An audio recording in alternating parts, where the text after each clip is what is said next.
Boa noite, telespectadores. Está no ar o TV Com Debate, informação inteligente nas noites da sua semana. A TV Com hoje recebe nos nossos estúdios, com muito prazer, dois irmãos que vão falar muita coisa a respeito das suas especialidades. Um foi ser advogado e outro foi ser médico veterinário. Eu, na minha juventude, num passado, joguei futebol na praia com um dos irmãos. E mais tarde, coincidentemente, profissionalmente, trabalhei com o outro irmão. Eu quero dar as boas-vindas em nome do programa ao Marcelo Brena do Amaral e ao Eduardo Brena do Amaral. Está desfeita a nossa surpresa, o nosso mistério de hoje. Senhores, bem-vindos, boa noite. Prazer tê-los juntos, a gente já teve o prazer de entrevistar o Marcelo e o Eduardo em programas diferentes, mas hoje conseguimos juntar vocês dois, você que é advogado, o Eduardo advogado, o Marcelo médico veterinário, os dois muito competentes nas profissões que resolveram adotar, abraçar. Posso fazer uma deferência ao seu irmão, ele é mais velho? Podemos então começar com os mais experientes. Tudo bem com você, Marcelo? Prazer tê-lo aqui no programa. Boa noite, é um prazer estar aqui mais uma vez para esse bate-papo. Desculpe fazer uma brincadeira, Eduardo, boa noite, tudo bom? Obrigado, muito boa noite também, muito prazer em estar aqui com você mais uma vez e agradeço a sua deferência aí pelo muito competentes, né? Isso aí não fomos nós que falamos, está partindo de você. Obrigado e obrigado pela oportunidade de estar aqui com o meu irmão para discutirmos as questões da cidade. Falando da nossa cidade, o que você... Primeiro, Marcelo Breno, o que você acha que a nossa cidade evoluiu? O que você acha que a nossa cidade ainda pode avançar em todos os setores? Você que também, além de médico veterinário, é chefe da Secov, da Seção de Controle de Vetores da Prefeitura de Santos. O xerife da dengue, eu sempre costumo dizer, junto com o Marcos Caseiro, vocês dois são os caras que... O mosquito não gosta de vocês, eu tenho certeza. Não, ainda bem que não. Então, veja... Eu acho que a cidade tem crescido bastante, eu posso falar, evidentemente, com mais propriedade da área que eu atuo, que é a área da saúde, tem avançado, apesar das imensas dificuldades que se tem nessa área em especial, mas tem avançado bastante numa questão que eu acho crucial, que é a questão de uma ênfase maior na questão de promoção e prevenção à saúde. Então, o fortalecimento da atenção básica, com essa, não só com a questão estrutural das reformas, ampliação, melhoria do espaço físico, né, das unidades de saúde, que tem sido uma das tônicas desse governo. E a gente, obviamente, lembrando que a melhoria desse espaço físico melhora o ambiente de trabalho para o profissional que ali está e também melhora, consequentemente, o atendimento, dá melhores condições de atendimento para o usuário, que é o objetivo maior, evidentemente.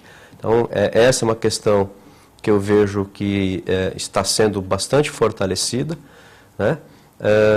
Eu vejo também... como um progresso, essa questão da implantação das UPAs, né? É um modelo diferente, é um modelo que integra-se melhor com a questão da atenção básica, né? Então, dentro de um processo, de um projeto que está bem estabelecido aí nas demais esferas governamentais. Então, eu acho que isso tende a fortalecer o sistema de saúde e com isso, atender melhor o usuário.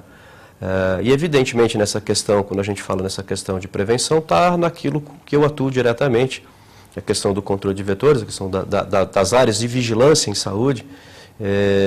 Eu vejo que ainda existem algumas deficiências, algumas dificuldades, e por mais que se avance, sempre vai haver alguma lacuna que precisa ser preenchida, mas eu vejo que há um fortalecimento, uma atenção especial para essa área, que eu vejo como fundamental para a melhoria das condições de saúde da cidade. E a Secov, além da questão do controle da dengue, também atua na questão do controle da raiva, da vacinação dos animais. A gente pode falar... São duas seções que são muito próximas, né?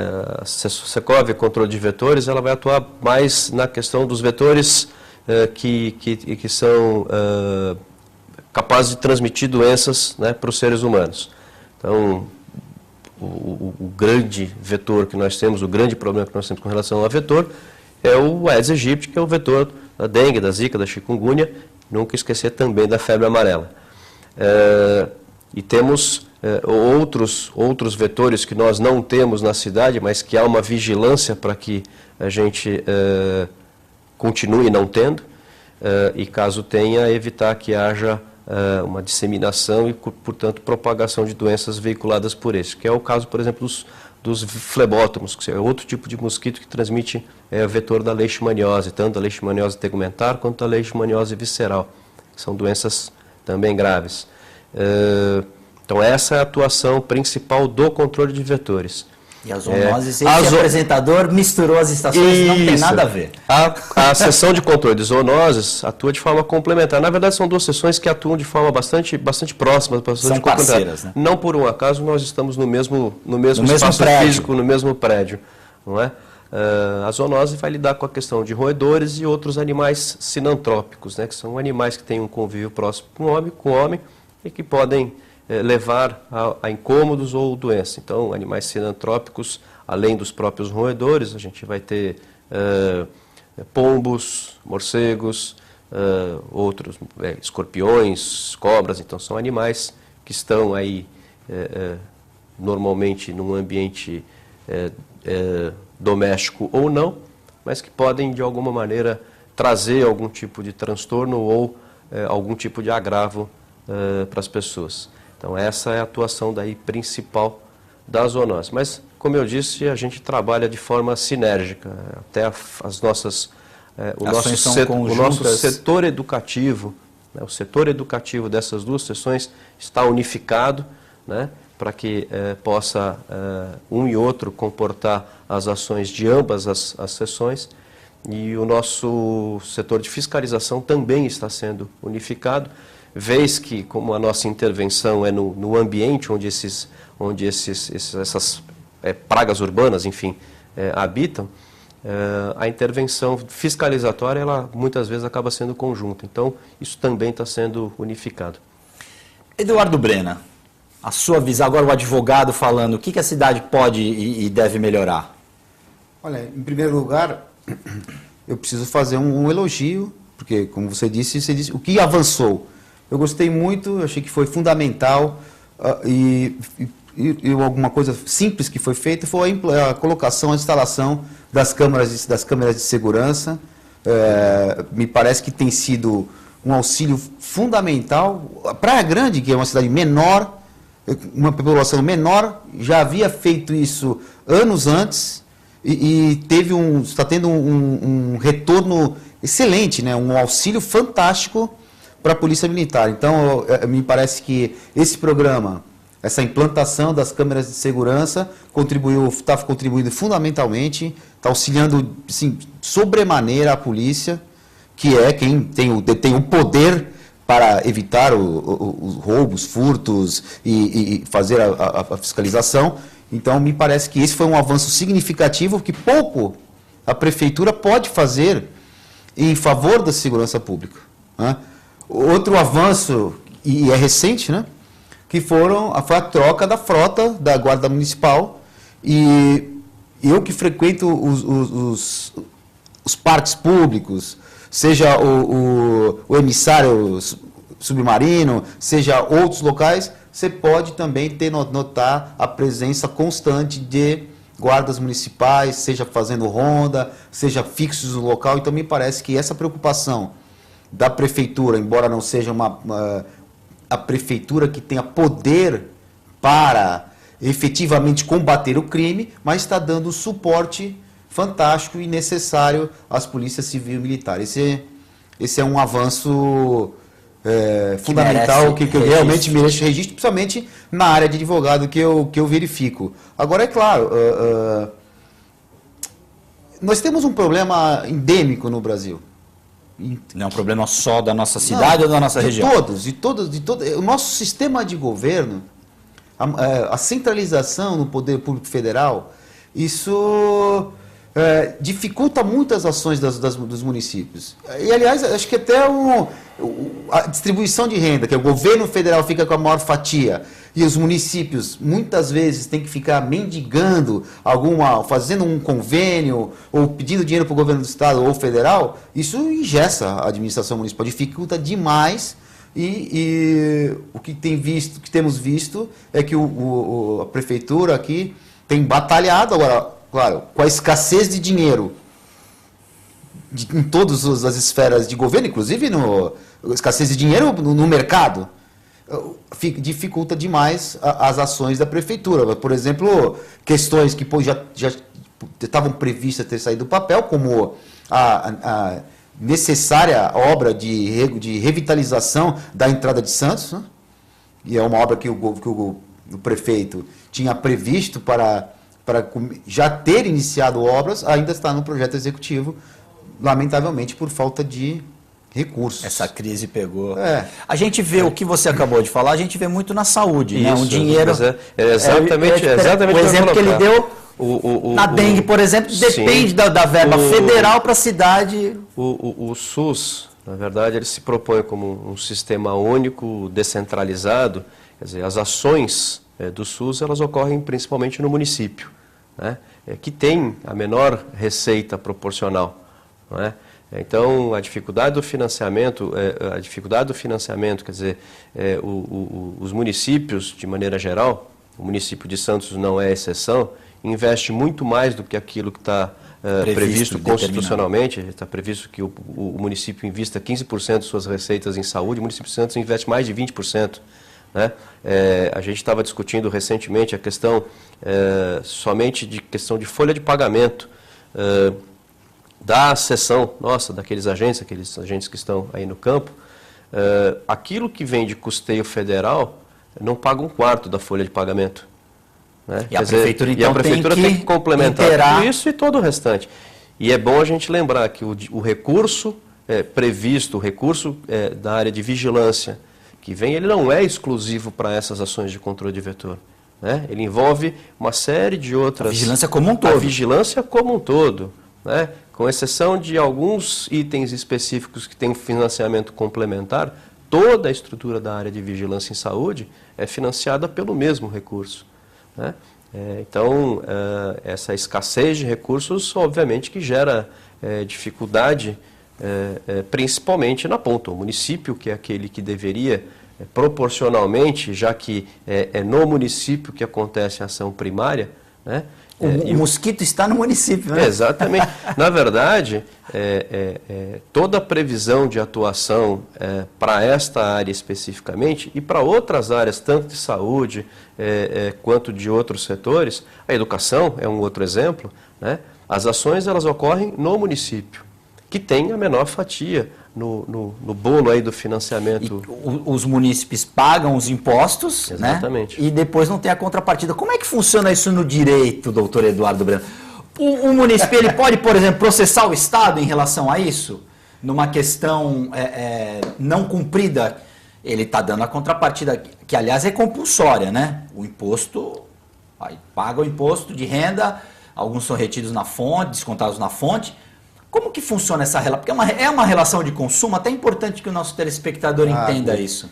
Quisera eu que fosse uma relação de consumo. Que não é. Quisera eu não. Infelizmente. Se fosse, era Código do Consumidor nele. Se fosse, era Código do Consumidor. Engraçado que o poder público detém o poder de polícia, poder de fiscalização e o poder de execução e de arrecadação.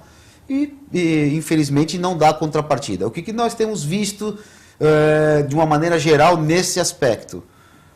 Ações segmentadas, e você deve ter ouvido falar já muitas vezes, são questões que envolvem, por exemplo, a necessidade de você conseguir um medicamento que o poder público não te fornece. E aí, não são raras as vezes que o poder judiciário dá guarida aos pleitos nesse sentido, porque aí é uma questão de vida ou morte. Então, o judiciário determina, obriga o poder público a fornecer o remédio ou o tratamento adequado para esse tipo de situação. Agora, essa questão da contrapartida, Guto, infelizmente a gente sente na pele todos os dias. Eu tenho certeza que você gostaria muito que falta segurança, que seus filhos estudassem num colégio uma público, escola pública uma boa escola pública, como o meu irmão chegou a estudar, na época um colégio público eram de qualidade, né? Exato. Mas a justificativa do poder público é que, não, tem um investimento e em tese é de qualidade. A gente tem um problema sério de verdade de gestão, né? Porque me parece que com a arrecadação, seja municipal, seja estadual, seja federal, não se pode se queixar de falta de dinheiro para o poder público. Dinheiro falta investir melhor e gerenciar esse investimento. Eu acho que a área da saúde é um exemplo claro, né, Marcelo? Uhum. A área da saúde é um exemplo claríssimo, que arrecada-se, inclusive, a Constituição com alteração, que já foi, determina um valor expressivo e fixo de um orçamento municipal, federal e estadual para a área, que se você for fazer a conta, você vai perceber que é um astronômico valor que é investido anualmente na área de saúde. E mesmo assim, nós estamos, não em Santos, graças a Deus, claro que temos alguns problemas, mas não vemos, por exemplo, como no Rio de Janeiro, as pessoas no chão, sendo atendidas no chão, ou em macas, e sem ter a menor condição. Abandonadas. Que você imagina, não é à toa que vimos também reportagens, questão que envolve ilicitudes na compra de materiais, de medicamentos ou de serviços, e aí é um problema de gestão completo. Realmente, o que a gente precisa é de gente competente. Não é só, porque se prega muito, desonestidade, às vezes não é apenas isso. Às vezes é desonestidade e incompetência também, ou só incompetência que também causam prejuízo. Problema de gestão, nós comentamos há pouco, você mesmo deu um exemplo fantástico. Por quê? E eu, como advogado, posso dizer isso de cátedra. Ninguém aprende a gerir um escritório de advocacia. O médico não aprende a gerir a sua clínica. Nem o engenheiro, nem o médico veterinário. Nós temos que ter gestores para gerir. Pessoas que se preparam, que têm competência, pessoas preparadas e com visão de mercado para gerir. E isso no particular e muito mais no poder público. Você tocou no assunto que é a questão do dinheiro. A questão da demanda jurídica. Lembrei o que eu ia dizer. O judiciário não fica muito assoberbado com ações de pessoas querendo um remédio? Não haveria uma alternativa? Poderia-se ter alguma alternativa para evitar que esse tipo de demanda chegue até a justiça? A justiça já tem tanta coisa para decidir. Haveria alguma fórmula para se evitar? O ideal seria que todos tivessem acesso aos medicamentos. Qual é o critério que isso que existe? É pelo valor financeiro, remédios realmente caríssimos, tratamentos caríssimos, mas não haveria uma forma de o governo chamar os participantes nesse processo para tentar se criar um protocolo, por exemplo? Olha, eu até tenho que fazer um meia-culpa em relação a uma questão. O Marcelo certamente vai poder dar maiores esclarecimentos, mas o governo do estado tem um programa de distribuição de remédios de alto valor. Né? Inclusive, a gente tem que admitir que nosso pai faleceu recentemente e precisou desse tratamento, de remédios caríssimos, e administrativamente foi durante 2 anos, basicamente, né? Vocês pediram e o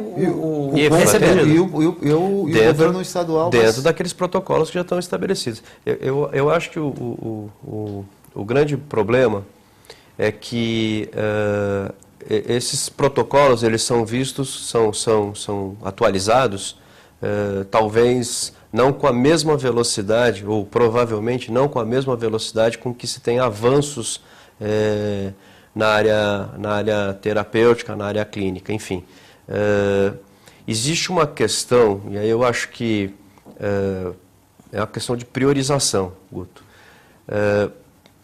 Essas medicações de alto custo, os tratamentos de alto custo, eles, em algumas circunstâncias, e eu acho que aí fazendo até um contraponto, a questão da judicialização da saúde é um problema sério, justamente porque cada vez mais as pessoas precisam, as pessoas, eu digo de maneira geral, as pessoas necessitam de um atendimento especializado. E urgente, né? E urgente. E os profissionais demandam esse tipo fazem a indicação para esse tipo de demanda, para esse tipo de atendimento, de acordo com as necessidades que vão surgindo. Mas o problema é talvez uma certa banalização dessas terapias, quer sejam medicamentosas ou por outros tipos de intervenção, dessas terapias de alto custo, né? Talvez haja mais para ser feito, e aí eu volto àquilo que foi o começo da nossa conversa, a questão de fortalecer a atenção primária à saúde, a atenção básica, a parte de vigilância, né? E vigilância envolve, né, as ações preventivas, né, e intervenção no meio, né, no meio ambiente onde as pessoas vivem, para que essas intervenções de alto custo, óbvio que você tem exceções, né, à regra, mas que elas não sejam disseminadas, quer dizer, que a necessidade das pessoas seja atendida antes de se chegar na questão do alto custo. Então, inverter um pouco a lógica. Se você tem uma melhor qualidade de atenção primária à saúde, as pessoas vão adoecer menos, né? Adoecendo menos, vão ter menos pessoas chegando a necessitar de intervenções de alto custo. Dá um exemplo prático para o nosso telespectador entender. Vamos lá. Você tem algumas coisas que não tem como fugir, como, por exemplo, carcinomas, enfim, cânceres mais invasivos que necessitam de uma intervenção de custo maior. Mas vamos falar sobre doenças básicas ou doenças infecciosas ou infecciosas como, por exemplo, as doenças de transmissão vetorial. Né? Se você tem, em primeiro lugar, uma melhor prevenção, né, do risco à ocorrência dessas doenças, e no caso de doenças de transmissão vetorial, é o controle efetivo dos vetores que a transmitem. Por exemplo, né? A dengue. Por exemplo, a dengue. Né? Você, evidentemente, vai ter menos possibilidade das pessoas adoecerem. Quanto menos pessoas adoecerem, menor o risco dessas pessoas terem as complicações decorrentes dessa doença. Né? Essas são doenças que, via de regra, não necessitam, dengue, por exemplo, de intervenções de alto custo, salvo algumas exceções, raras, mas existentes exceções. Né? Mas se, como eu disse, você consegue trabalhar melhor, mesmo uma vez que a pessoa esteja infectada, né, tenha adquirido a doença, né, se ela tem um atendimento primário, né, adequado, dificilmente ela vai chegar no setor secundário e terciário da própria saúde. Então, você desafoga esse sistema. Naturalmente. Naturalmente. Então, eu acho que é a questão de inverter, eu acho que o caminho deve ser esse. Você investir, não que não se deva ter, né, os serviços disponíveis de alta complexidade. Evidentemente que vão haver as situações em que eles serão necessários, mas ele não pode começar... ele ser o primeiro... Ser a prioridade no tratamento de qualquer que seja. Na verdade, ele teria de ser Exato. o último estágio. O último estágio. Na verdade, como ele está posto, né? Setor primário, secundário e terciário. Você começa pelo começo, pelo primário. E a gente há anos que no Brasil, desculpa até te interromper, há anos que no Brasil, que, por exemplo, na educação, há quantos anos se reclama do déficit na educação? E quanto se gasta para a educação básica e quanto se gasta para a educação superior? Porque acho que o raciocínio é o mesmo na questão da educação. Exatamente. Você tem que investir na pré-escola, na base. Exatamente. Que a criança saiba fazer as 4 operações, saiba escrever, saiba falar minimamente, né? A gente sabe que a língua portuguesa é muito difícil, você que escreve, eu que escrevo, a gente sabe que tem muitas regras, mas eu acho que o nível dos professores é bom e é a nossa língua, nós temos que aprender e temos que aprender correto para poder escrever correto e falar correto. Exatamente. Senão vira esculhambação. E hoje a gente vê justamente o contrário. As crianças não sabem falar, não sabem escrever. Hoje a gente pega uma redação, dá até medo. Dá. Né? E não é só do poder público. As escolas da escola pública não. Escola como um todo. Infelizmente. Como um todo. A base está sendo muito abandonada, em detrimento do ensino fundamental, da universidade, né?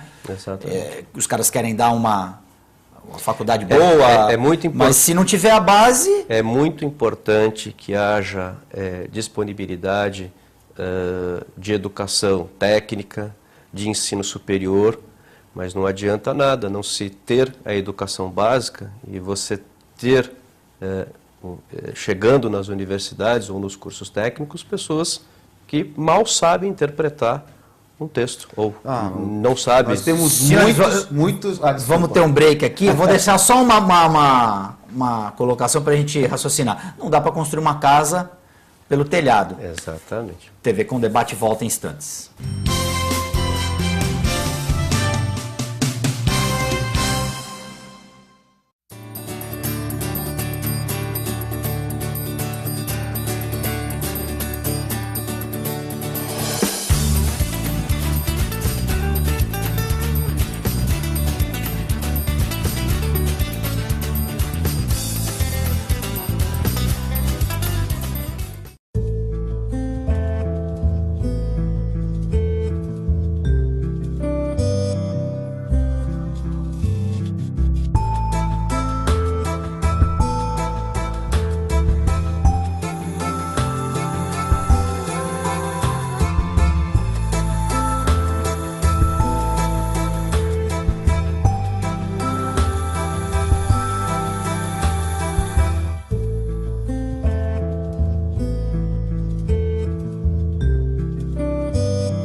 Olá, amigo, convido para acompanhar o programa Rotary na TV, edições inéditas todos os domingos às 10h30 da noite. A nossa reprise vai ao ar todas as segundas-feiras às 5h30 da tarde. Você é o nosso convidado, venha com a gente, um forte abraço, esperamos você.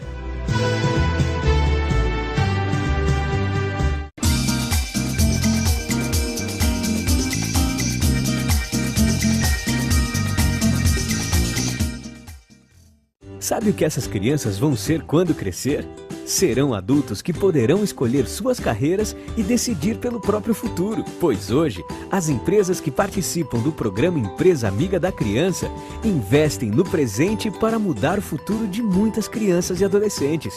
Crianças que brincam e estudam crescem mais sadias, desenvolvem-se melhor e tornam-se adultos que farão a diferença amanhã. Junte-se à Fundação Abrinq e seja uma empresa amiga da criança.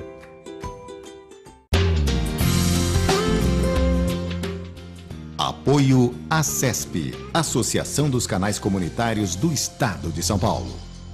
Alô, galera! De segunda a sexta-feira, à 1h da tarde, aqui na TV Com, você confere o TV Com Esporte. Tudo sobre o esporte amador da Baixada Santista. E a reprise é às 7h15 da manhã. Eu espero você aqui na TV Com. Tchau!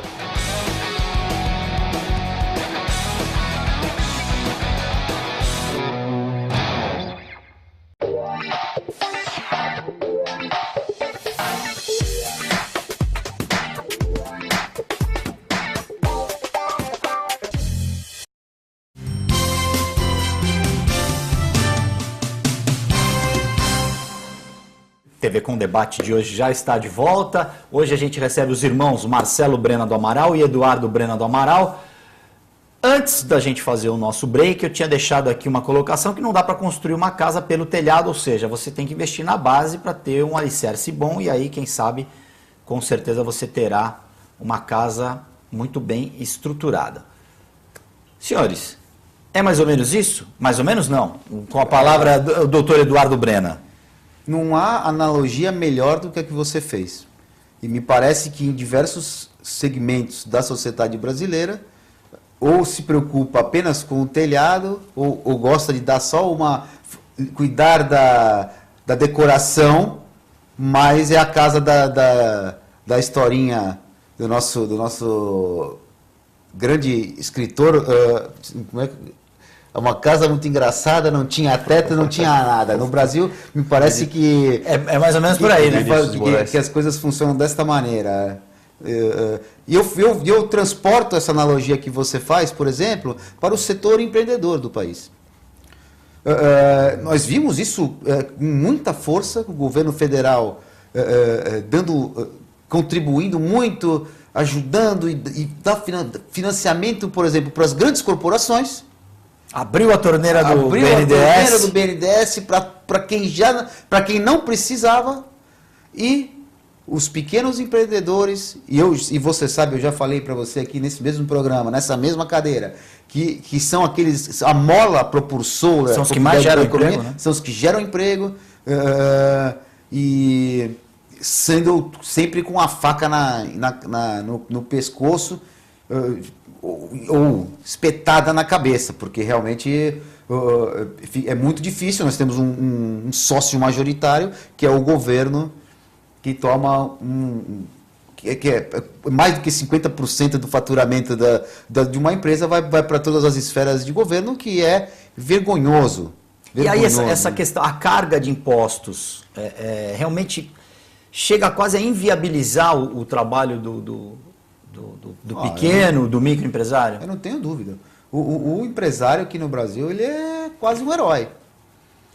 Porque esse problema da carga é enorme, acho que todo mundo já sabe disso, e a legislação é dificultosa, muda a cada momento.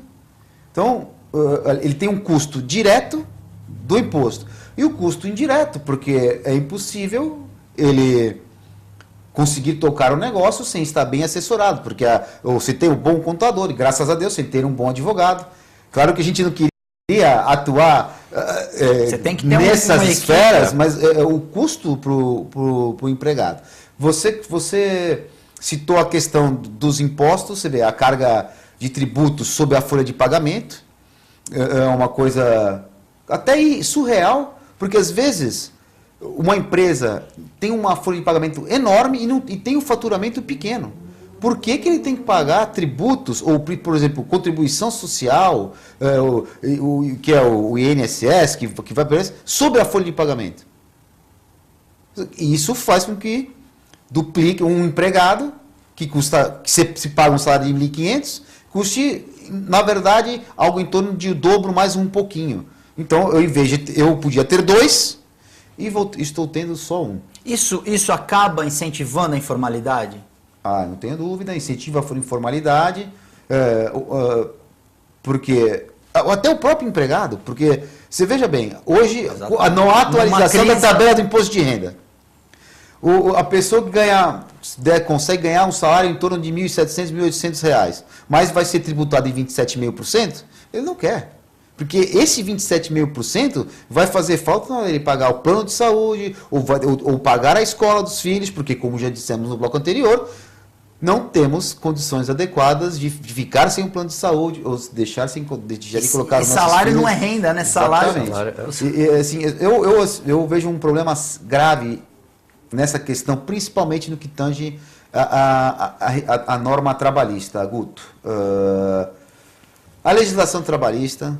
É engraçado que o brasileiro gosta de fazer leis, né? Mas se você tem ideia que a nossa legislação trabalhista, ela é a legislação mais antiga do país. De uma maneira geral, evidente. Houveram algumas atualizações, mas o escopo, o molde de como a coisa funciona, é a legislação criada por Getúlio Vargas, com base em uma legislação autoritária, na primeira metade do século XX. Ou seja, temos 70 anos de CLT. E nada se mexeu, pouco se mexeu para tentar atualizar um pouco, até e acompanhar essa questão do mercado? Muito pouco, Guto. Hoje nós temos um país que é dos empregados, né? O governo federal que aí está no poder, que estava pelo menos até pouco, é um governo que emanou das classes trabalhadoras. Claro que eu não sou contra as classes trabalhadoras, muito pelo contrário. Afinal de contas, empregado e empregador estão juntos, tem que estar juntos, porque um não vive sem o outro. Um depende do outro. Agora, algumas questões tinham que ser revistas. Em primeiro lugar, a questão sindical no Brasil, ela não pode ficar como está. A unicidade sindical fomenta sindicatos que não são representativos da sua categoria. E eu estou falando isso para você ver onde eu vou chegar. Se você tem sindicatos bem representativos, o trabalhador quer ser sindicalizado. Ele procura essa sindicalização, né? Aí você temos quais categorias são? Os bancários, metalúrgicos, petroleiros. Não dá para contar nos dedos das mãos, né? O pessoal do porto é bem forte. É bem forte, mas estamos falando de categorias que tem uma luta de categoria quase secular. E os outros? Então, se você tem um sindicato, se você tem sindicatos fortes, se eu divido, acabo com a unicidade sindical. Se eu vejo que aquele não me representa, eu escolho outro. Você tem certamente essa liberalidade de fazer. Cresce. Por que eu estou dizendo que isso é importante, Guto? Porque existe um grande medo, aliás, é quase um tabu se falar sobre de flexibilização das leis trabalhistas, né? Existe um grande tabu, os empregados não podem perder os seus direitos, etc, etc. E a adequação da legislação que envolve os sindicatos, então, se você melhora a representação dos sindicatos, você tem mais condições de sindicatos com poder de negociação, sindicatos que não vão se subjugar aos patrões, e isso significa dizer o quê, Guto? Que com essa força, nós tiramos um pouco das garantias individuais e lançamos ao coletivo a negociação para adequar-se. A livre negociação patrão-empregado. Patrão-empregado. Eu reconheço que garantias... O Brasil é um país continental e temos um problema. Até hoje temos trabalho escravo, o que é praticamente inadmissível num país que pretende ser desenvolvido. Eu reconheço, então, que precisamos ter garantias mínimas. Mas não, por exemplo, você garantir na Constituição que uma hora extra tem que ser paga com no mínimo 50% de adicional. Eu vou fazer uma pergunta para o Marcelo Brena. Seria, então, mais racional se regionalizar as negociações, por exemplo, em relação a salário? Porque cada região tem a sua realidade, a sua economia. Não dá para você, como citou o Eduardo, o Brasil, que é um país continental, você adotar alguns critérios para todos os trabalhadores. A flexibilização de regras, né, num país com as dimensões que nós temos, eu acho que é imprescindível. Você não pode ter o mesmo olhar, apesar... Eu concordo plenamente com o que o Edu falou. As garantias mínimas, elas têm que existir, porque senão vira uma terra de ninguém. Mas as garantias mínimas. O restante tem que ser livremente negociado. E eu acho que se você tem esse fortalecimento, como o Edu colocou, esse fortalecimento coletivo, né? E o coletivo ele não precisa ser exatamente igual em cada uma, no território nacional como um todo. Ele pode ter igualdades por similaridade de regiões, de situações socioeconômicas, da própria arrecadação que se tem naquele território. Então, você acaba obtendo mais justiça, inclusive, né? Quer dizer, você tem, evidentemente, uma mobilidade muito grande. Você ofereceria, acho que, melhores condições para as pessoas se elas tivessem uma boa representatividade e pudessem escolher ou soubessem escolher adequadamente a sua própria forma de negociação, o seu espaço de negociação, né? Então, não vejo... Eu acho que assim, isso vale para essa questão trabalhista e vale para outras questões também, né? Eu vejo a questão sindical fechada, amarrada a unicamente pensar em garantias de direitos. Na hora que você se fecha em garantias de direitos, você se fecha, acho que, a um grupo menor, né? Você, ao garantir, ou buscar o básico, as garantias. Uma pretensa garantia de direitos, ao invés de buscar um acordo que seja coletivo, que seja bom coletivamente, você se fecha às mudanças que ocorrem naturalmente de tempos em tempos. Isso vale para a questão trabalhista e vale para outras questões também. Quer dizer, se você se fecha e não acompanha as mudanças que ocorrem no tempo, o mercado dita essas mudanças, né? E você acaba sendo atropelado. Você acaba sendo atropelado, você fica parado e engessa, acho que toda a cadeia produtiva, né, nesse sentido. Me diga uma coisa, essa queda na temperatura que a gente está sentindo aí nos últimos dias, tem ajudado vocês no combate à dengue? Certamente, como a gente já disse reiteradas vezes, inúmeras vezes, em conversas aqui e em outras conversas que nós já tivemos no tempo que trabalhávamos lá junto na prefeitura, o mosquito, enfim, os mosquitos, o Aedes aegypti não diferente, ele tem um comportamento que varia muito de acordo com condições ambientais, condições climáticas. Essa queda de temperatura certamente afeta bastante, principalmente porque nós observamos uma queda de temperatura acentuada, fora até dos padrões que são normais aqui para a nossa região. Isso certamente influencia, mas assim, a gente também não pode ter ilusão de que porque está fazendo frio vai deixar de ter mosquito. Nós estamos no ano epidemiológico. Já terminamos o ano epidemiológico 2015-2016? Não, ainda não. Termina no final do mês de junho. Em julho inicia-se o novo ano epidemiológico.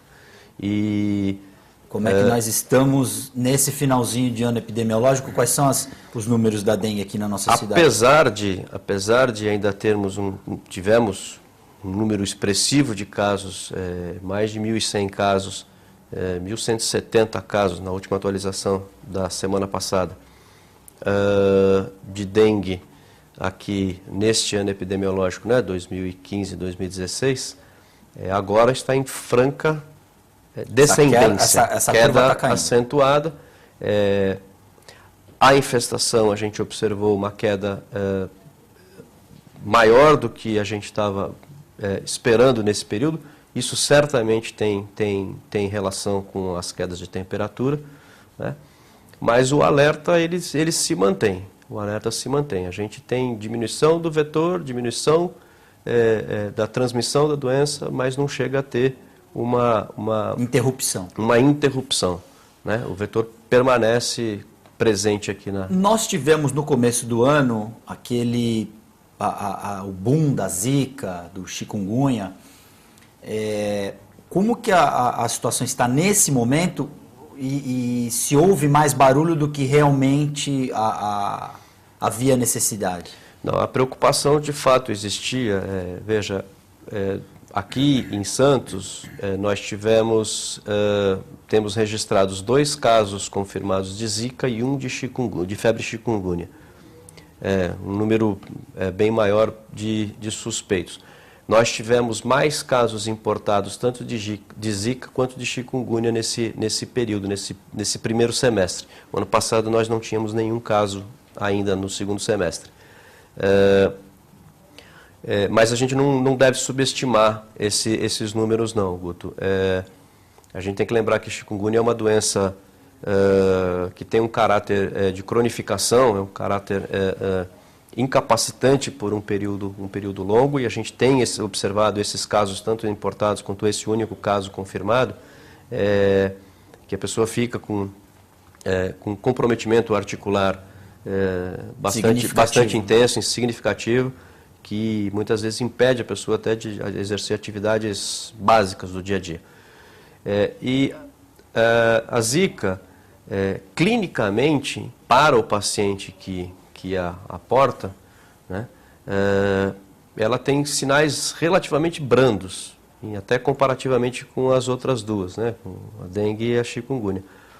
Porém, o grande problema, e é aí que eu vejo a grande questão de não subestimar a progressão dessas doenças, é a implicação neurológica que pode advir com as grávidas dessas doenças, principalmente com as gestantes, né? Nós tivemos algum caso de microcefalia aqui confirmado? Por Zika não. Por Zika não. Houve uma suspeita, nós tivemos caso suspeito de gestante, mas não houve a confirmação, de Zika. Tive uma gestante com Zika, uma gestante, um dos dois casos era uma gestante, né? Mas não houve essa confirmação. Houve confirmação de Zika, mas não houve nenhum comprometimento da criança. Houve também, isso já foi até admitido pelo próprio Ministério da Saúde, uma subnotificação em relação aos casos no Nordeste de microcefalia. Eu acho que... E aí, quando se começou a buscar o caso a caso... na verdade, o problema é o seguinte, a notificação são de alteração... a notificação que se o protocolo era em relação a malformações congênitas, não necessariamente microcefalia. Então, havia sim um número subestimado de casos de microcefalia, né? Porque notifica-se como uma alteração... É compulsória essa notificação? É compulsória. Então, muito provavelmente, quer dizer, a microcefalia ela não é causada exclusivamente pelo Zika. Existem diversas outras patologias, tanto virais quanto bacterianas, e inclusive de causas externas, né? Tabagismo, abuso de álcool e drogas, intoxicações exógenas, também podem levar a aparecimento da microcefalia. Assim como algumas doenças, sífilis congênita, a própria HIV, né? Então... Na hora de se classificar... Exatamente. Agora, é evidente que com uma doença explosiva, como tende a ser a Zika, da mesma forma que é a dengue, né? Para um universo de gestantes que você tem, o risco, né, de você ter associado, né, com essa doença, Zika, os casos de malformações, né, não só a microcefalia, mas outras malformações já descritas, de você estar formando uma geração de crianças que vão necessitar de um amparo, de um aporte do Estado, inclusive, né? Por um bom tempo? Por um bom tempo, na verdade, possivelmente por toda a vida. Então você está criando uma geração com um problema que não tem cura ou não tem uma regressão total, levando a outros custos, né? Se a gente no começo dizia dos custos, né? Do custeio, né? da saúde como um todo, quer dizer, isso é um problema enorme. A própria família também vai demandar evidentemente. A gente tá assistência psicológica. Sim, a gente está falando da questão direta, mas você tem toda essa questão indireta, né? do amparo à própria família. A gente está pensando, veja, o impacto que isso pode provocar na educação daqui a uns anos, né? Enfim, que essas crianças vão ter de ir à escola e vão ter que ter professores especializados para conduzi-las no aprendizado. Exatamente. Então tem um custo secundário muito elevado. Então, apesar de eventualmente se imaginar que possa haver se superestimado os números, eu acho que numa situação que é nova, na verdade, o grande problema é que isso tudo é tudo muito novo. Haviam muito poucos estudos comprovações científicas, no mundo, né, a respeito disso. Então, isso por si só já gerou um impacto grande. Então, eu acho que fazer uma previsão, eu acho, na verdade, isso vale na questão da saúde de maneira geral. Sempre que você subestima um problema, você vai colher mais problemas adiante. Superestimar não é a saída, mas às vezes você superestima para poder chegar num determinado nível de controle. Né? Se você subestimar o problema, ele vai acontecer e você nem vai ver o que aconteceu. Então, eu acho que a questão não é provocar pânico, mas é alertar. A diferença grande entre alarmar e alertar. Né? Alarmar é criar pânico. Alertar, quer dizer, nós estamos diante de um problema sério que precisa ser encarado com seriedade, né? E as medidas dependem, na verdade, de todas as pessoas. Né? Mas principalmente das pessoas que moram nas cidades, porque o mosquito é doméstico, exatamente, né? Exatamente isso. O mosquito vive dentro das casas. A gente tem que lembrar disso. Não é questão de transferir responsabilidades, mas, como a gente já disse anteriormente, é cobrar que haja corresponsabilização. Todos nós estamos diante desse problema, todos nós estamos à mercê desse problema. Então, todos nós temos que encará-lo de frente. Eu vou fazer uma consulta ao Dr. Eduardo Brena. Se eu tiver algum caso de dengue na minha família, eu posso processar o Estado? Eu sei que não é a sua praia. Guto, por exemplo, vamos fazer uma analogia com o caso... Você pode processar o Estado, mas você certamente não vai ganhar a ação. Foi o que eu disse para você, que o Estado... O Estado tem o dever, em tese, de a saúde é um dever do Estado, né? Pois é, mas... o Estado, eu tive um caso emblemático, por exemplo, que envolve segurança pública. Você tem o teu patrimônio queimado. Aí, né? Vamos dizer, as empresas de ônibus tiveram aquele movimento. As empresas de ônibus entraram com ações de indenização contra o Estado, que quem é que tem o dever de prover a segurança pública, e o Poder Judiciário diz que não, que o Estado tem a segurança pública, mas não tem não tem porquê que ele está fazendo o papel dele. Mas não é um contrassenso.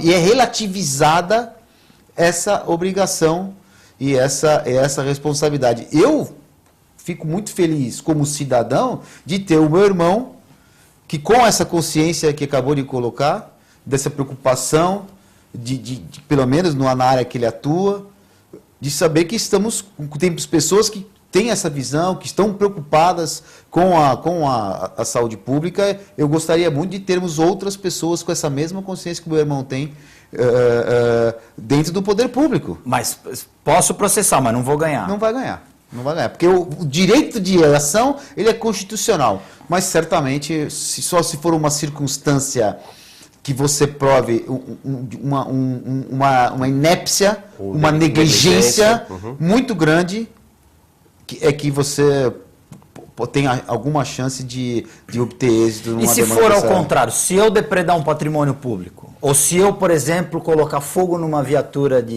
da polícia?